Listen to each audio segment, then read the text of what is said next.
Hello everyone and welcome to Gaming FTL. My name is Josh and this is Video Game Critic Simulator. Now, the highly revered field of video game criticism is rarely explored in video games, and this game touches on that very important topic. It's central to the video game industry, and so we are sat in front of our computer making a video review of a text review, which is, it's some kind of odd inception going on here, but let's just start off with the title. How about generic AAA first-person shooter that's released in October, as they all are and always will be.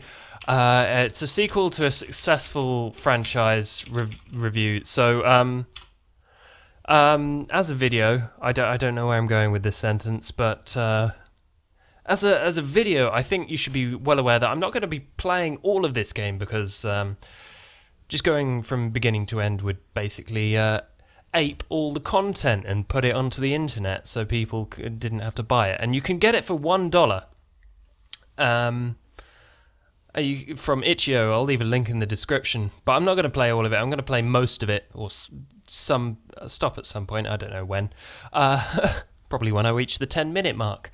What was I going to say? Okay, so this game is made by Laura Kate Dale, and if you can see the aesthetic, those beautiful wavy lines, just doing MS Paint proud, and clearly inspired by the it's an aesthetic that evokes the very powerful aesthetic of, I've said aesthetic like 10 times now, of I Get This Call Every Day by David S. Gallant, and I feel that Laura Kate Dale is kind of aping David in the fact that she has a middle name in her Twitter profile. So let's get on with this review of the generic AAA first-person shooter, GAFPS, I think it's called. As a video game reviewer, I'm doing my dream job and getting paid a fortune to do it. That means I get to be self-important in my word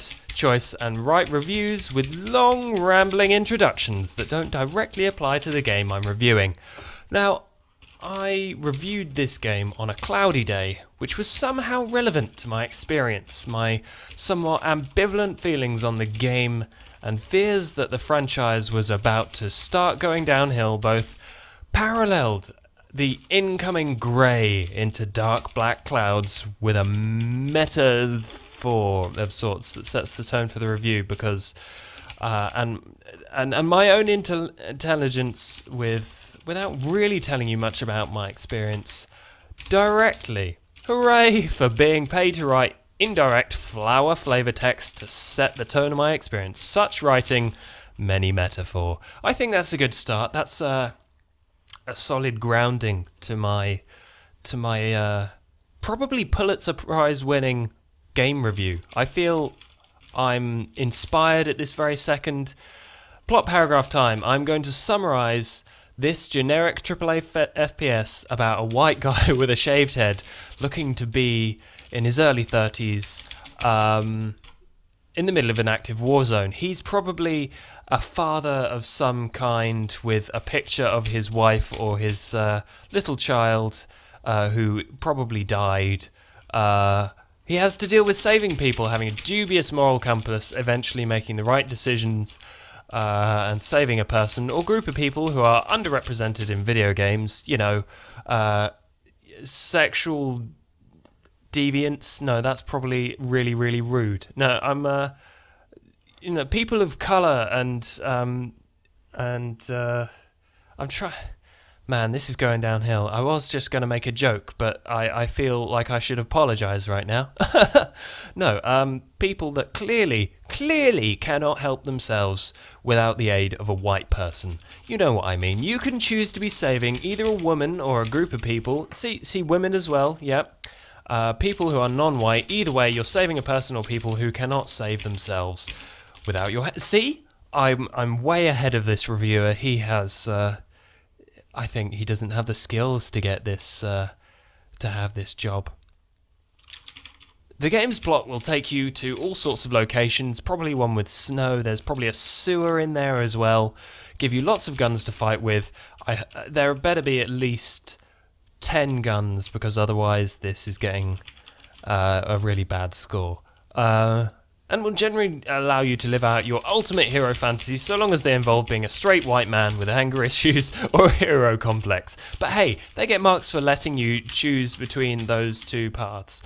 Grap's story campaign is upsettingly short and only double the length of your standard action blockbuster movie.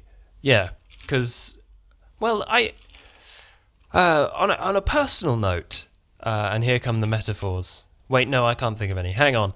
No, so on a personal note, if you're paying $60 or like £40, which is not an equal amount of money, by the way, we get ripped off here in England.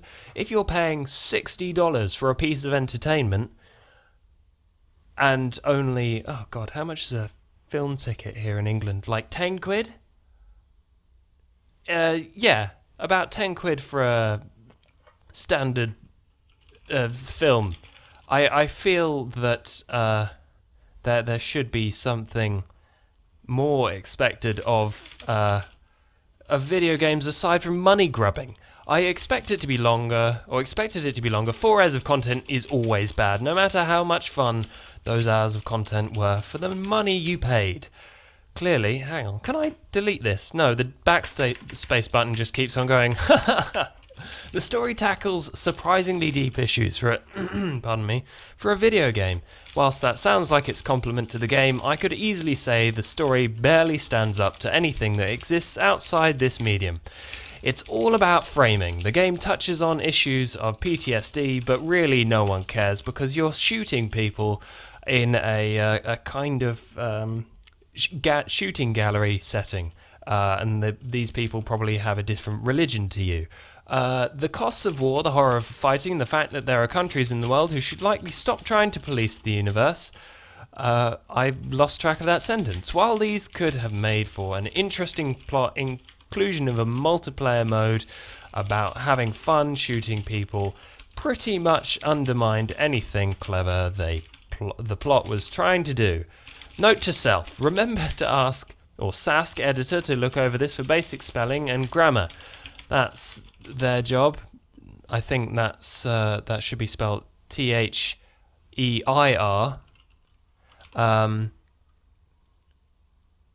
Oh no, I was trying to make a joke, but I fucked it up and made it look like I didn't know how to spell stuff.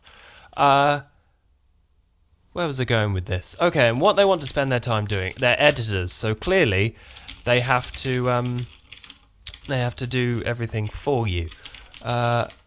Their high traffic Twitter account, and I feel that I should currently mention I'm going to be tweeting this out to @LauraKBuzz, who is the developer of this game, to get a tweet about my review of her game from her high traffic Twitter account. So I think I'm going to end it there. I think there's a couple more pages to this. It's a very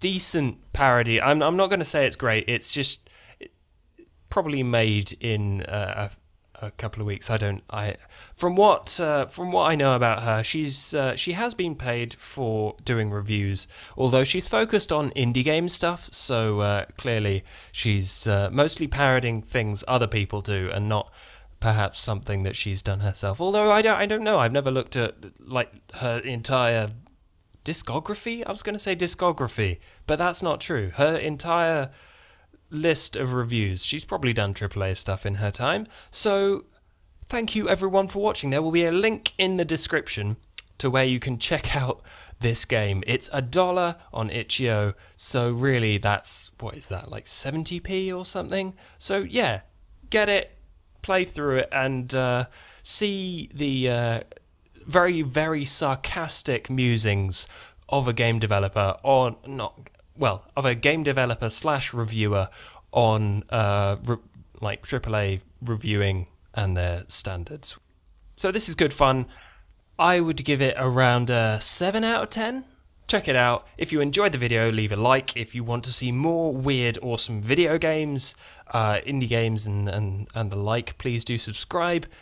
And until next time, let's finish this sentence. GAPS has been described by many in the gaming press as groundbreaking. So I think I'll leave you with that. Thank you for watching, and goodbye!